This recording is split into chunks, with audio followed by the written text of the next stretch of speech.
Rip and Riff with Jared and Adam.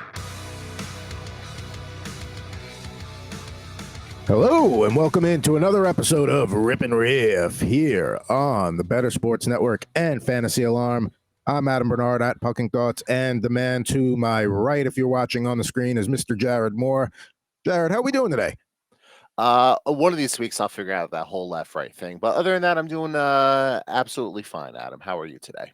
If you're not sure, the left hand is the one that makes the L when you hold it up and look at it. If you're ever confused, that's the way if I ever forget.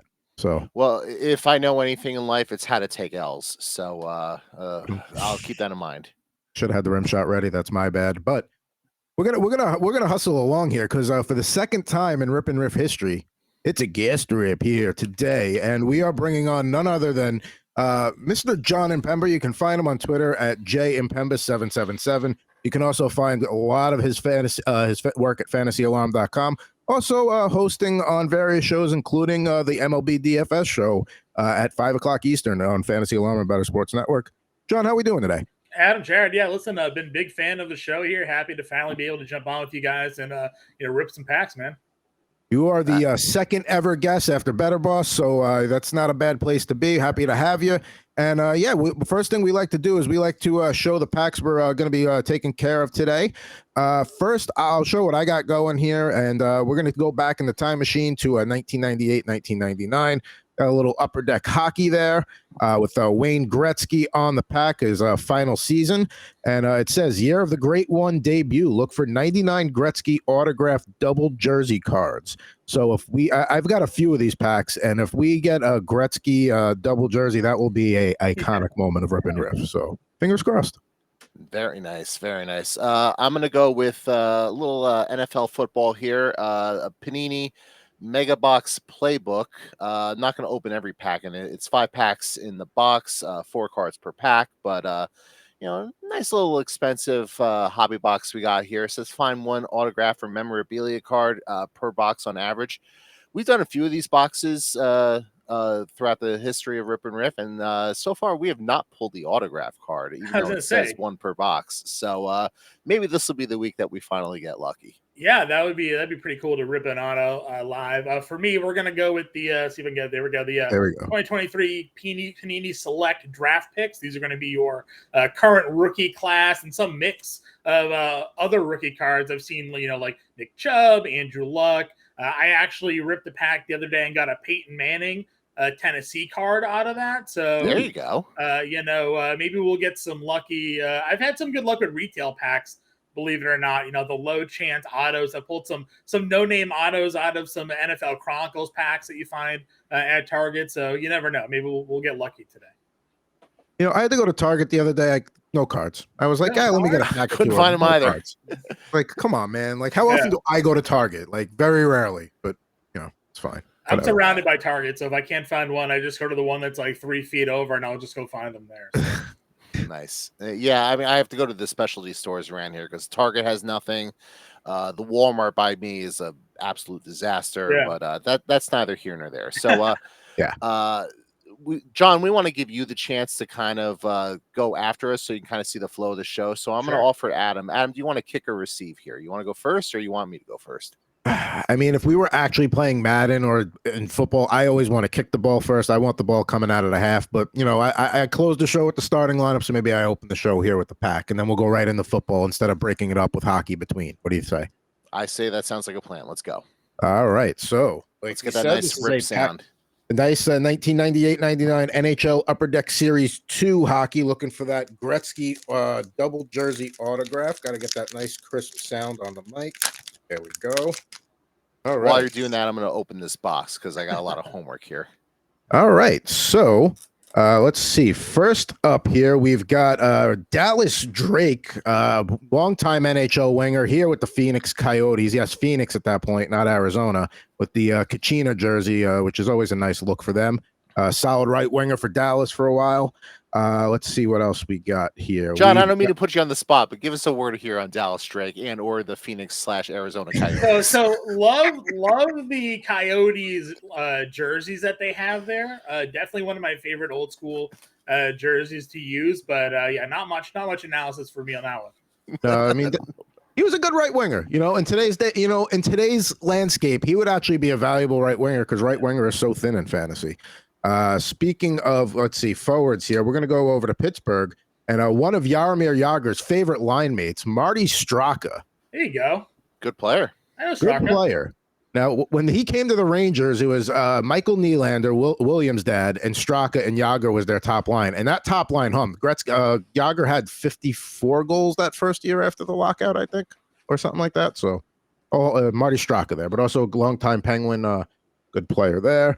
Jagr didn't win the Hart Trophy was with the Rangers, did he? I know he was a finalist one year, but I don't think he actually won it, right? He did not win it. I don't think so. I'd have to double check. I'd have to go on Hockey Reference, but I'll look it up while you get the next card. All right. So, these packs are old when they're stuck together a little bit, but, that happens with the glossy. Dale Hunter from the Capitals, one of the all-time leaders in penalty minutes, also was a coach for a while. I was gonna say, head coach, right? Yeah. That's a good-looking card right there. He's getting ready for draw. I love those Caps jerseys. I love that color scheme. I love everything about that. It's so late 90s. I love it. Everything. Some of those old jerseys were super nice. I always liked the Flames Dragon jersey. I always thought that was a nice alt jersey. Yeah, for sure. I mean, I know Caps fans don't love this jersey. I love this Caps jersey. I mean, it's a good look. It was something different because they were red, white, and blue before that, and that's great. But there's so much red and there's so much blue. So, it was nice to have something different. And also, can't go wrong with Dale Hunter. So now let's move on to the next one. A man I once produced a 5-part audio documentary about, Igor Larionov, one of the Russian Five, one of the probably more underrated centers of all time, just because of how he was just everything you would want in a center. I mean, those Russian teams were, they ran like a well-oiled machine, and he was the guy running it. Yeah, and those Red Wings teams, especially like the late 90s, the Cup teams they had with the championship, those teams were so loaded. I mean, the fact they were able to find so many players out of nowhere, especially like those Eastern European, Russian leagues, and all that sort of stuff, that they were able to have that long sustained run of prominence there. So, shout out to Detroit, I guess. Yeah, they were pretty dominant there. Larionov, a big part of those teams. Also was a part of the 94 Sharks team that upset the top-seeded Red Wings in 94. And if you are a fan of James Bond or any sort of thrill like that, I invite you to just go out and find any of these Eastern Bloc or Russian player stories about defecting in the late 80s and early 90s, because the things they had to do to get out of town and to get on a plane, it is just insane. And he had to do that as well. So interesting story there with Larionov, good player. Now, we're not going to get a Gretzky autograph, but we do have a Year of the Great One card coming up here. Is Wayne Gretzky against Chris Pronger there when he was with the St. Louis Blues. And that's really all it is, but that's a nice shot. It's a good-looking card there. Nice shot, yeah. And Wayne Gretzky, people forget he was a St. Louis Blue, too, at one point. Mm-hmm. He was sent there at the trade deadline for like half a season. And then that was the year that I forget which Red Wings championship year it was, but the one that Yzerman scored the game-winning goal coming down the right wing and just like threw it hard at the net from the blue line, and it went in, and Gretzky was on the ice for it. But yeah, that was the one year he was there, and then he went to the Rangers. So, and when I say 1 year, it's literally 18 games. So if you blinked, you missed it. I do have a Gretzky St. Louis Blues starting lineup because they made a set of him in the white jersey for all 4 teams he played with. So, got to have that there. You got to include it. That'll go in a penny sleeve, though, because I'm sure that's got a little bit of value.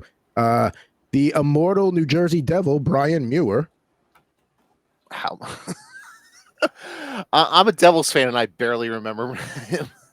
I barely remember him as well. We'll just put him off to the side. Let's see here. The pack, I think it's pretty much all right. So we got a Predator I never heard of, and Jan Volpat. I don't even know how to say that last name, but classic Predators look. That was their first jersey. I like that. I do like the yellow better. I know some people don't, but it's different. I disagree. I think that's their best look, and I wish that they would actually go back to that look. We didn't talk about the cards, but these are nice looking cards, especially for the late 90s. I feel like they're a little ahead of their time with the look and the style and the shine and the gloss and all that. They're good looking cards for the late 90s. Just about 3 cards to go here. We got Mighty Ducks winger Mike Leclerc. Going against those old good player, yeah. And he's going against the old Kings jerseys there with the black and the purple. He was on there. He was on the Ducks for a while. He was on that team in 03 that went to the Cup final. Yes, he was. Do they have anything interesting about it on the back? Not really. We got a Bruin here, since we do have a Bruins fan joining us today. Mr. Jonathan Girard, Bruins defenseman. Yeah. Remember him back in the day? I do, yes. Not very good. No, he was a lineup filler. Yeah, I mean, this would count as his rookie card. So, you know, if it didn't have that little ding in the corner, imagine what a Jonathan Girard rookie card would be worth. And then finally, to close out the pack here, you know, one of the better fighters and tough guys of all time, Darren McCarty. Oh, yeah. Such a great card. I love that he's gotten involved with like pro wrestling too, like in post playing career as well. So a lot to like there about Darren McCarty. That's a solid pack there. I like that. I got to be honest, that was a good pack. We got the Gretzky card. We got you know McCarty. We got Igor Larionov, Dale Hunter. It was very top heavy. You know, Marty Straka. The hits came early, and then it kind of petered off. But definitely not a bad pack and way to get things going on this edition of Rip and Riff here on the Better Sports Network and Fantasy Alarm. Now we're going to transition over to the football side of things. We got college cards coming out that were drafted this year, but first, Jared's going to kick things off. Yep, we'll do a little NFL here. I don't know how many packs we're going to do here, just because there's only 4 cards per pack. Probably do a couple packs, and maybe I'll do the rest off air. But yeah, we're obviously in the midst of the NFL season right now. You know, fantasy is well underway, and we start this one off with a heavy hitter, Mr. Aaron Donald from your Los Angeles Rams. Do we see Aaron Donald play somewhere else and be a significant contributor again to like another championship run? Or have we seen the best of him and he is probably, when the Rams go, he goes? I mean, they could certainly probably move him. I mean, the NFL trade deadline's been more active than ever over the last couple of years. And you got the highlight clip 2 weeks ago of Geno Smith saying, "Oh my God," as Aaron Donald was storming up the middle at him there. So still definitely an impact play. But the Rams, you know, a healthy Matt Stafford, that team might actually be more competitive than people are giving them credit for. Well, we do have a rookie card here. Unfortunately, it's not a quarterback, but it is the #1 overall pick in the draft, Trayvon Walker from the Jacksonville Jaguars. Hey, it's a top overall pick. That's still going to have some value to it, I would imagine. Mm-hmm. Yeah, here's a penny sleeve for you, Jared, right there. Take Thanks. that. Appreciate it. I'll just grab that and we'll get right to it. We have a player I think is fairly underrated. The running back from the Green Bay Packers, Mr. Aaron Jones. Packers offense going to be relying on that duo for this year for sure. I mean, Love has looked good out of the gate, but they still got a good running game there.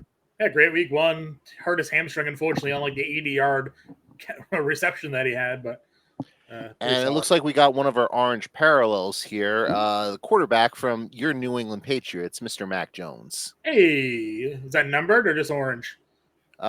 Just orange. It says number 45 on the back, but I don't think it's actually numbered. Let me look at one of the other cards. It's probably just the number in the set. Yeah.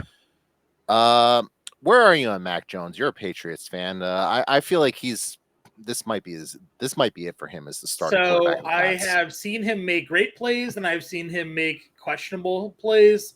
I would love to see him with talent at the wide receiver position and just see like how good he can be. I mean, he's making some really great throws, throwing to Kayshon Boutte and Demario Douglas and Juju and Devontae Parker and Hunter Henry and Mike Gesicki, who are at best number 3s, number 4s, I think, on any other team, and yet there are number 1s and 2s. So last year, I give him a complete pass. We had a defensive coordinator and a special team coach calling plays. Good as a rookie with McDaniel, off to a pretty okay start with Bill O'Brien. So I just want talent. I would love for them to go make a play. Go get a wide receiver. It's been frustrating seeing them bomb wide receiver draft picks in the drafts over the last few years. George Pickens made that ridiculous catch and run last night. We took Tyquan Thornton 2 picks ahead of him. Why? Why did we do that? Like ahead of N'Keal Harry. After N'Keal Harry went DK Metcalf, went like that whole crew. Like, what are we do? How can Bill Belichick not identify the correct wide receivers to draft? It is infuriating to see. We took Isaiah Wynn a few years ago. They highlighted that in the Miami game. 2 picks after Isaiah Wynn was DJ Moore. Would have loved DJ Moore in New England. Like, what are we? They just can't. They can't identify the wide receiver talent. It is ridiculous. It's so frustrating. So I'm glad Mac Jones came up because I am in a dynasty, Superflex Dynasty League where I have a deal on the table right now where I could give up my 2024 first for Mac Jones and a third in return. I'm ready to pull the trigger on this deal. How desperate are you for a quarterback that you want to trade for Mac Jones? So my quarterbacks in this league were Trevor Lawrence, Aaron Rodgers, who obviously is not a factor this year, and CJ Stroud. So this would be, assuming I get maybe one more year out of Rodgers, I'm trying to have my 3 quarterbacks moving forward. Jamie Oppenheim won't see this until after the deal is either done or not done, so it doesn't matter that we're talking about this. Yeah, I don't see Mac Jones losing the Patriots job because I think Bill O'Brien's going to be good enough to have Mac Jones actually put up a representable season. He's been really good over the first 2 weeks of the season in terms of statistics. Now, again, when it's come down to crunch time, he hasn't been able to deliver, but I don't necessarily think that's always on him. Booty, he wasn't able to get his foot down twice in week 1. You look at the way the offensive line protected him against Miami. A guy that they had come in and play a special teamer for Miami off the right edge was just moving around the tackle, and Mac Jones had no time to ever throw the football. So some offensive line help, maybe to get him a wide receiver. But so far, I've at least been encouraged because Max looked 100 times better this year than he did last. So you see that right there? Accept trade. I'm about to hit it. We're gonna do it. I would accept the deal. We're gonna do this live on Rip and Riff. It's our first trade live on the show. So congrats for that. And here we go. I now have Mac Jones on my team. I'm not too upset about that for you. Thank you. And I still get the 3rd round pick in return to kind of balance out the loss of the 1st round pick. Listen, the worst thing that would happen, I guess, is if you come in like dead last this year and you just trade to the 101 in a dynasty. But I mean, that ain't happening. Yeah, exactly. So you're fine. All right. Well, Mac Jones is anything better than a back end first. So. Well, John's the expert, and I'm just a dummy here opening packs of cards. We literally just mentioned this player by name, so we'll shout him out here. DJ Moore. I want to say free DJ Moore because don't really like what I see from that Chicago offense through the first few weeks. Not yet. No offensive line again. Did have 100 yards last week though. So it's amazing how teams like there's 32 teams in the league and nobody has a good offensive line except for like 3 teams. It's incredible. And the Giants have been spending top 10 picks on offensive linemen for what seems like a decade now, and their line still stinks. It is, yes, I would 1,000% agree with you. It seems like there's 3 teams that have good offensive lines, and shocker, those are the teams that go deep in the playoffs: San Francisco, Philadelphia, and Kansas City. You just see them there with great offensive lines. They don't make it like Jonathan Ogden anymore, that's for sure. Yeah. Well, we do have a couple rookie cards here. Let's start with the base card. We got Chris Olave from the New Orleans Saints. Very good nice player. So not the first Chris Olave rookie card that we've pulled on this show, by the way. So very pleased about that. And we got a next up rookie card from he was with the Panthers and I guess went to the Patriots, but Matt Corral, quarterback. So man, did that career flame out pretty quickly. Yeah, very weird. He broke his foot last year, got placed on IR, doesn't play at all this year. Struggled in camp, gets cut. Patriots sign him. He never reports to New England, so the Patriots placed him on this like weird doesn't report restriction list. So I think he's still technically on New England, but it doesn't count against New England's cap. It feels like Bill Belichick just circumventing rules to me, but we'll see. Fair enough. We got a very nice card here. Tua Tagovailoa. It's got like a little orange refractor thing going on here. So very pleased to pull that. And I mean, Tua's stock's just going nothing but up right now. So that's very good to see. I got 3 more packs here. I can just fire through all these real quick. Yeah, I only got 2 5-card packs, so I would be quick with mine. So you can go ahead and rip yours, man. All right, so we'll do You've that. Been on a roll. I want to see this auto. Packs. I want to see this auto, so let's get it. I want to see if we actually get the auto. Yeah. I feel like every time it's been advertised, I haven't actually gotten one. All right, so next pack. I don't know why this one's giving me so much trouble. All right, so here we go. We'll start with Justin Fields base card. Boy, that's going to be a rough situation in Chicago, especially if they might be the worst team in the league, and they might get the number 1 pick again. And they didn't take a quarterback last year, so I'm kind of wondering where what we're doing here. I think time just needs to settle down in Chicago a little bit because we came into the season. I mean, I know most people weren't as high on the Bears as Better Boss was and Justin Fields, but I think there still needs time to settle. Like, yes, it doesn't help that the Packers look good out of the gate and they got a young quarterback going. I think just like Jets fans that are quick knee jerk reaction, and all of a sudden they're ready to go out and trade for Kirk Cousins or whatever. Just let the situation play out a little bit. That would be my advice in Chicago. Chicago's problem is the defense right now. Their defense exactly. Baker Mayfield just looked like Patrick Mahomes against them. So, all right, we got the auto. And we got a rookie in the same card. This is one of those thick cards. We use 2Cs with thick. Rookie from the Philadelphia Eagles, Nakobe Dean. Hell yeah. There we go. Wow. That's a good looking card, too. Yeah, very nice looking card. Nice. The only complaint, I mean, it's obviously one of those stickers that they put on with the auto. There is a little bit. I'll put it up a little closer. You can kind of see it. There's a little tiny air bubble right there that's kind of driving me nuts. It wasn't placed right. Somebody was a little sick with it.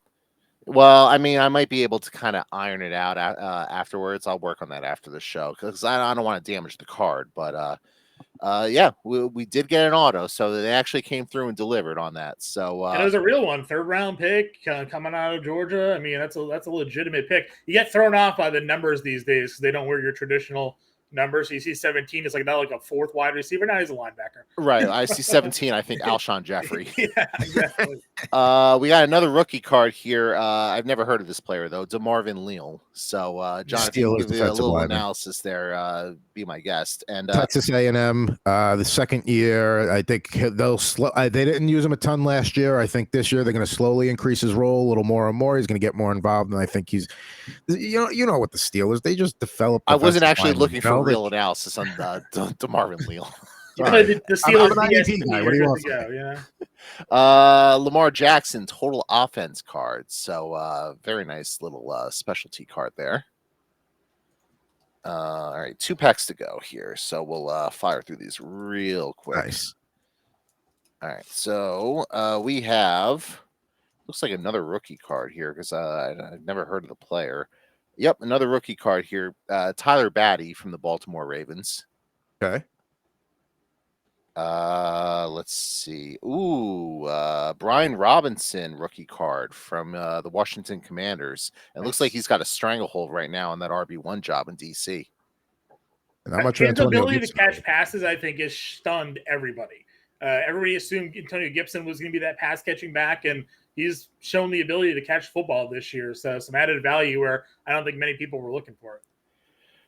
We got a Myles Garrett base card here, and then a very nice little specialty card here. It says sketchbooks. It's a Jamar Chase card. Ooh, that's nice. That's a real nice looking card. Yeah. So they kind of went with like the it literally looks like a sketchbook, like somebody drew it. They kind of went with the whole aha, take on me vibe there. I wonder if they just hire somebody to do a bunch of them, or if they put like the artist on the back of each card or something. But I wonder if it's. I bet it's not even that. Computer. I bet it's just something done through the computer. Probably. Yeah, because you use a good enough program. All right, last pack here. We'll go through this real quick. It's funny. I literally just mentioned this player yesterday. Another rookie. It's got the little orange trim on the bottom, and I'm mad I didn't get him in the 2 dynasty leagues I'm in. Kyron Williams from the LA Rams. Wow. There you go.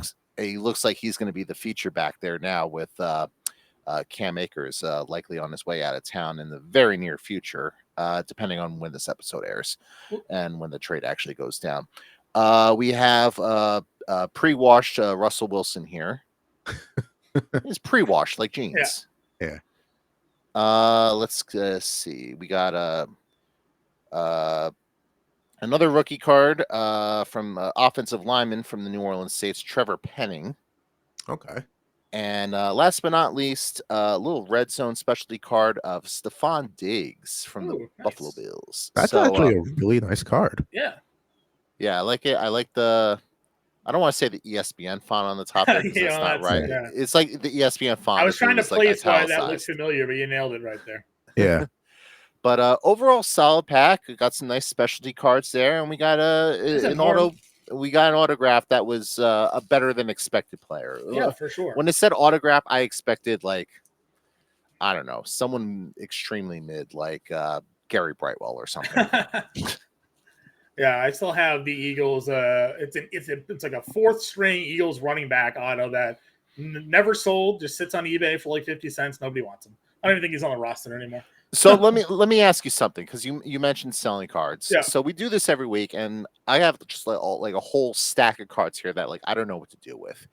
So like what's the best way to actually like try to get rid of some of these cards? Is it like eBay, or is it like taken to like a convention or something? Yeah, so I mean, if you have a bunch of just like base cards that you did want absolutely nothing to do with, I would look at donating them. There's a lot of organizations out there that repack and then like bring them to like places for like kids to just grab and like for free, because little kids just like to have baseball cards, right? So they'll repack and resell them or give them away or do whatever at organizations. So I know I've Googled the same thing, because I open boxes and packs all the time, and then I have just like mounds of just base cards. So there are organizations that will take them and donate them. You can take them to conventions as well, and they'll take your base cards there, because a lot of those companies that take those cards are there just to recycle them.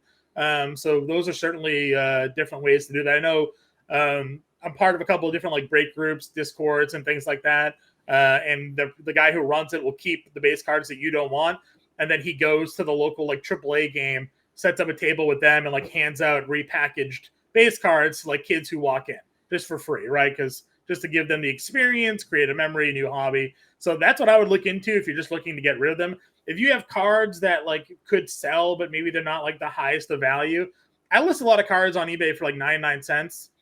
People will buy them. Rookie cards, that base rookies that you have, 50, 99 cents. Some people will buy them. Sometimes you're just paying the processing fee on that, but I guess that's my thing though. Is that really worth the effort though? Like if you're just gonna get like 99 cents a card, it all depends on like what your shipping is. So like for me to ship out the cards, it costs $3.90. I charge $5 for shipping, so I'll make $1 whatever off the shipping on it too. So make a little bit more than what the base value of the card cost is. There are definitely cards that don't sell, that just recycle themselves through, and randomly I'll get a notification on my phone. I think, Adam, you were on setting up a stream with Servo and I. Then all of a sudden I get like an eBay ping. I'm just like, oh crap, like this card just got a bid. Just got like a random thing. That was happening on Sunday. Marvin Mims, I have an autograph year 1 Marvin Mims card that was listed on eBay for like just 99 cents. I started a lot of auctions off at 99 cents. Marvin Mims makes the 80-yard touchdown, 6 bids right away. Just boom, boom, boom. People go to eBay to look for the card, ends up selling for $28, ended last night. So like, not like a crazy, like expensive buy, but like it's funny when you get these players that are trending, the value of the card. So you hit that Kyron Williams card, he's a 6th-round pick. Those cards are probably in a lot of packs because they kind of overproduce sort of the late round draft picks.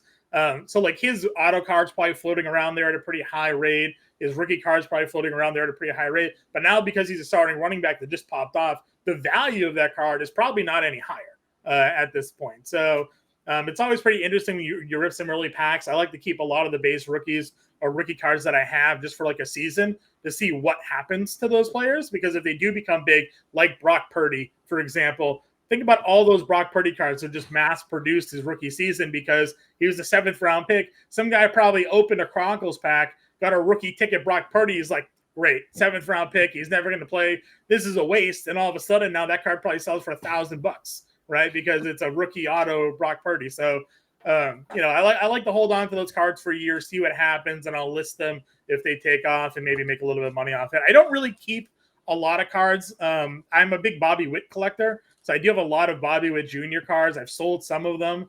I got a out of 25 auto Bobby Witt card that sold for like $180. I just listed that one just for get the grab on it. So I have a follow-up question on that. Sure. Is there a personal connection there with Bobby Witt that you just have like a random Bobby Witt collection, or is it just like a weird little niche? I think he's one super hype prospect. I think he could develop and be one of the best players in the game, which I think he's kind of on his way to doing that. Oh, you're talking about this. You're talking about his son, who's Bobby Witt not Jr. Bobby Witt Sr. Yeah, not Bobby Witt Jr. So like I have just a mount of Bobby Witt Jr. cards, whether it be rookie cards, Topps Cup cards, Prisms, Parallels, you name it, I have it.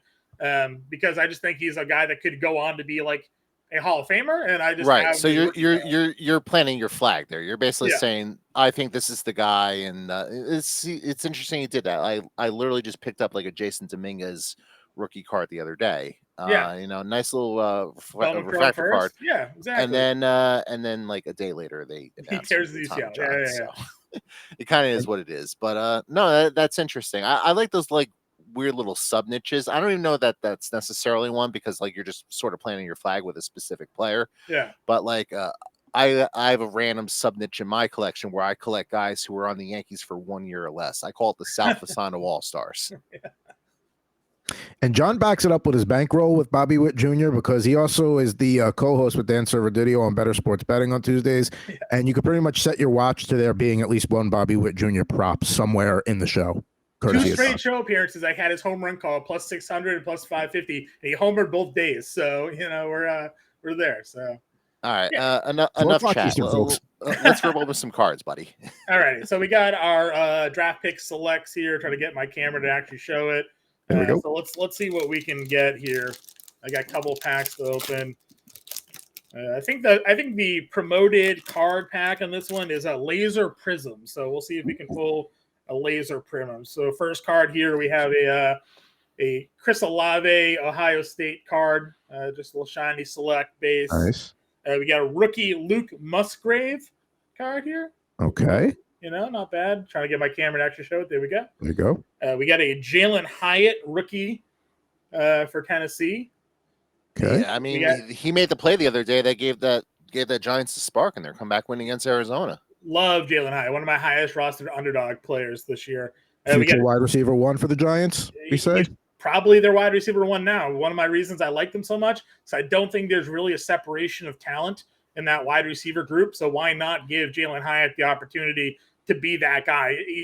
Who's better, Jalen Hyatt or Darius Slayton? Why not see if Jalen Hyatt is better than Darius Slayton? They play the same role, right? Just we know what Darius Slayton is, to see if Hyatt, the Velikov winner, can go be that guy. So yeah, the term I like to put is they're having a mid-off. Everybody else in the room's a mid-off, and Jalen Hyatt's probably going to be the guy. Best wide receiver in college football last year. Give him a shot. Let's see what he can do. We got a T. Higgins Clemson card here, and then we did just get a laser card here. We have a Stephon Diggs Maryland Terrapins laser. See if you can see the little laser show up in the pack there. So all right, there's 2 things I like about this pack. One, it's not specific to any guys in like 1 year. Nope. And the other one, it's hit after hit after hit after hit after hit. Like there's no whatever the guy from the Steelers is that there's no Christian Hackenbergs in there.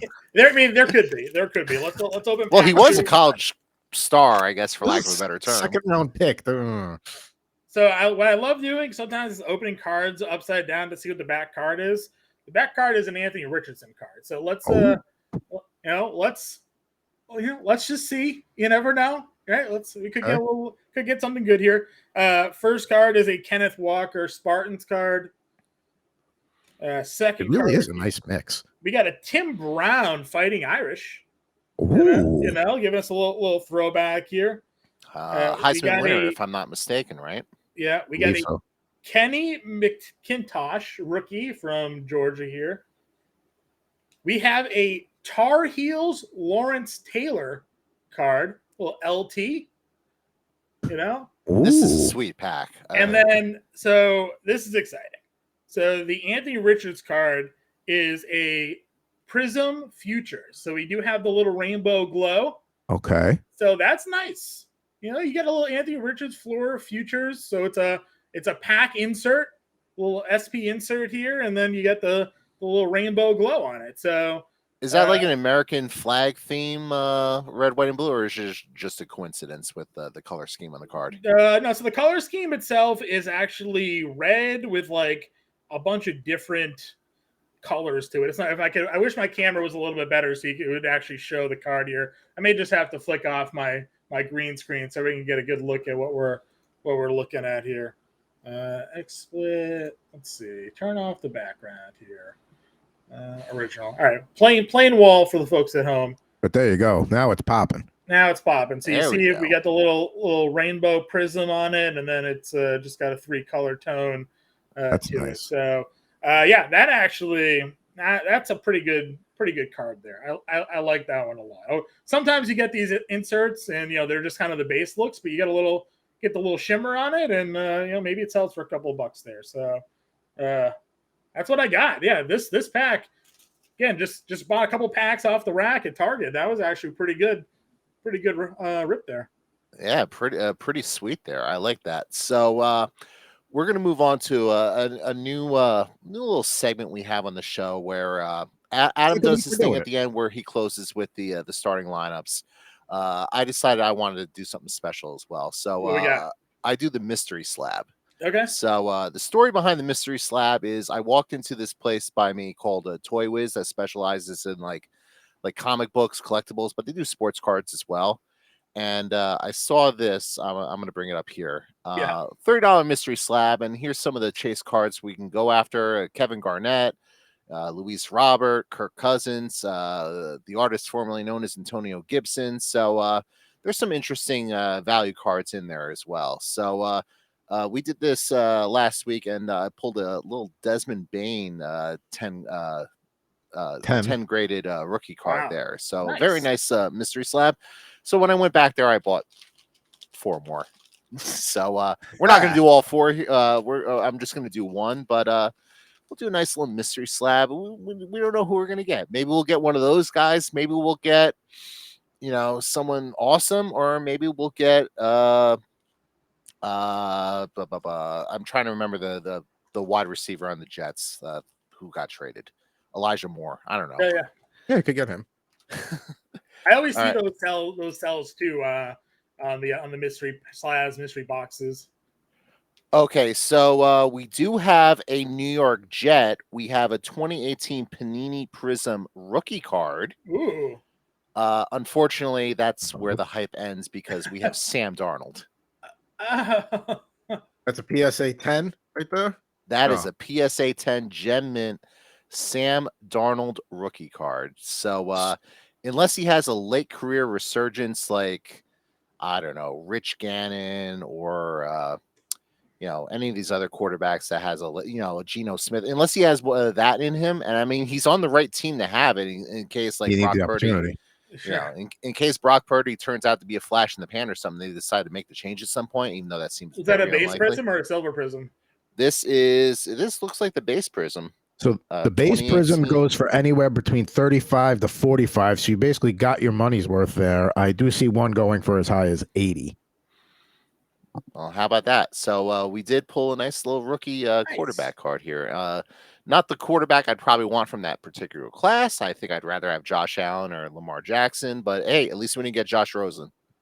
Now, just to give you an idea, the gold version of that is going for $10,000 on eBay right now. It might be a little inflated, a little bit.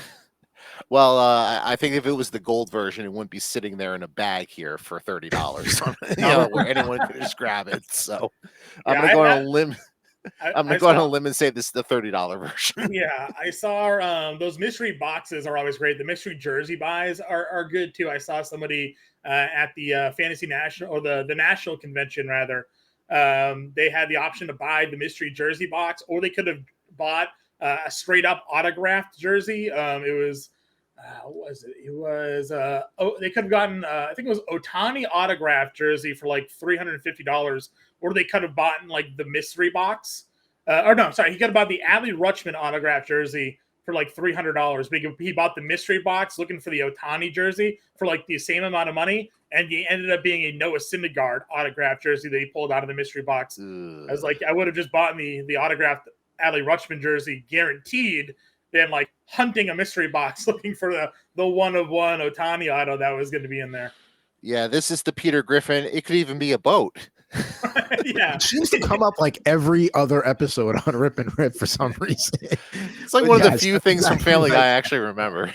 I just looked up that Anthony Richardson card, by the way. Last sold auction went for $10.50. So, got a little return on investment there with the pack. So, all right, let's do a starting lineup. Let's finish this show strong. Let's finish strong here. So we do have a Boston sports fan here today. So in an effort to try and make them somewhat welcome, usually it's one from each sport: basketball, football, baseball, hockey. You pick one, we go from there. But I've emptied all of the potential Boston people I have to open. So you have Pool A, which is three Bruins, or Pool B, which I'm gonna have to change the letters of now, would be one Red Sox, one Patriot, and one who am I missing here? Celtic. So you're allowed to ask one question about any of them in the box. You can ask that question whether you pick Pool C or Pool D, which I have now had to reassign. So which way you want to go first? You want to go all hockey, or do you want to try and go for one of the other three? Let's go one of the other three. All right. All right. So blue, red, and green are your choices. You're allowed to ask one question about the potential pool. One question. Yes. And keep in mind, it's a starting lineup. So, I mean, the area you're thinking has to be late 80s to pretty much the end of the 90s. It's not going to really be anybody beyond that. Okay. And these are going to be either Red Sox, Celtics, or Patriots. Is that how? Yeah, I have one of each in the box. I'm going to open up and add to my collection today. You get to pick which one. You get to ask a question first. Is it after 95? For the football player and baseball player, yes. For the basketball player, no. Okay. Can I ask a question as well? Sure. Do they make a special figure for athletes of a larger carriage? Say if it was, I don't know, a Mo Vaughn starting lineup? Do they make them extra fat? They do make them, try to, limit the proportions of the person. But yes, they do try and make them size relative, to put it that way. Okay. All right. So red, blue, or green? What are we taking? Let's go blue. You have picked baseball. So let's reveal who you could have had today. The Bruins, you had Cam Neely. Okay. Of course, Cam Neely. Could have had Joe Thornton, which, by the way, how'd you feel about those Bruins jerseys with the bear head on them, the yellow ones? I was never a fan. I love the Pooh Bears. Yeah. That's a they don't really have any other good alternative jerseys, so they gave us something. We all grabbed onto it. Very fair point. Great assessment. And then you got Cam Neely there, of course, legend. If you would have taken football, you would have gotten a Curtis Martin Patriots one. That's the only reason why I want a Patriots one. And if you had gone basketball, you would have gotten a Bill Walton one. Okay. One of my favorite pitchers to watch of all time, despite the fact that it came at the expense of my team very often, Pedro Martinez. There you go. So, without further ado, crack this guy open. Now, here's the card that came with it. There's Pedro, and, getting ready to throw something that somebody's going to swing and miss at. Yeah, change up probably. Either that or throw a Kareem Garcia's head. My first ever Yankee game was a Yankee Expos game in '97 in the Bronx, and Pedro was on fire that day. Like half the building was rooting for him. It was unbelievable. It was right before he went to Boston, and yeah, he was great. Again, often at the expense of the Yankees, but here we go. Getting ready to throw that pitch. I love when the figure is a similar shot of the starting lineup card or vice versa. Get the number 45 on the back. Coming right there. He's ready to throw something nasty at you. What number do you think? What number do you think is higher? Mac Jones' career starts or Pedro Martinez hitting Derek Jeter with a pitch? That's actually a really good question. Just because of longevity, I'll go with Martinez at Jeter because there's a wider window for that. How many times did he throw at? It seemed like every time there was a Yankee Red Sox game between like 2001 and 2004. I know he hit him in the hand to lead off a season once, and that put him on the IL. And people were pretty upset about that. But